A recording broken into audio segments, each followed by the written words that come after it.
Wood said, as Mr. Unnikrishnan had said, in the absence of any of these countries stepping forward to, come to Ukraine's aid, it's perhaps too late as well.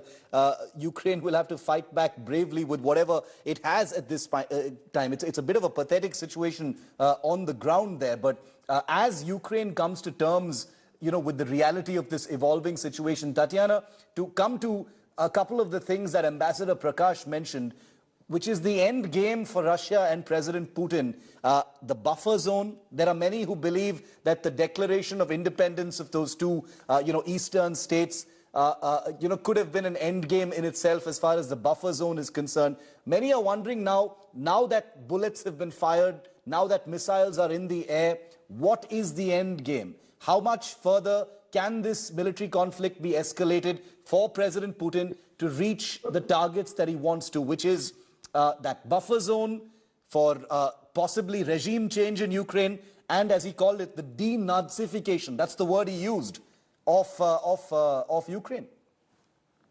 He did use that word, and I think that this is a very important point here as well. Look, as for the end game, if we're taking into account what has been said by the president, and he's reiterated multiple times, unfortunately our Western colleagues are not listening, that nobody's looking to occupy Ukraine. It's not in Russia's interests, and it's definitely not on the agenda for President Putin.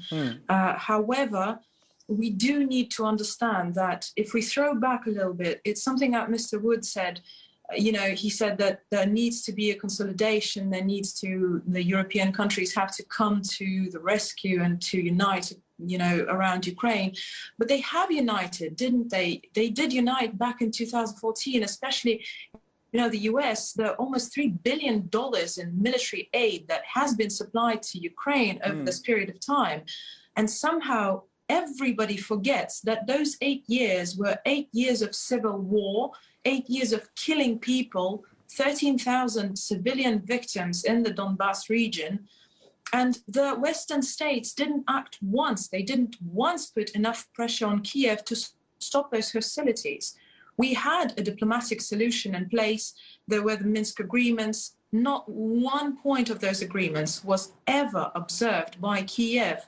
And somehow, after 8 years of this never-ending violence of people in the border regions, even on the Russian side, living in constant fear of shelling by Ukrainian forces, somehow it's still perceived as an uncalled for move by our Western colleagues. If you look at the numbers, just, what was it, last month, the lethal US aid, the 200,000 pounds of lethal aid that the US supplied to Ukraine.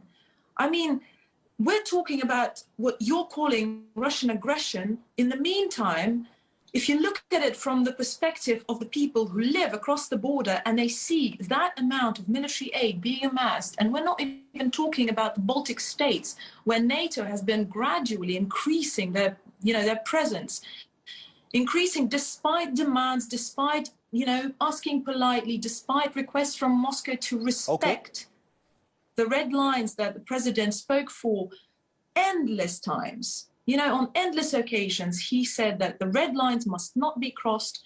And yet we still have NATO expanding, NATO posing an actual threat on our doorstep. Right. I do believe, Mr. Wood, you would not argue with me that if, for instance, Russian forces were amassing across the border from the US, if we put missiles in there and rocket launchers and send in $3 billion worth of lethal aid, it would bother the Washington, D.C., wouldn't it?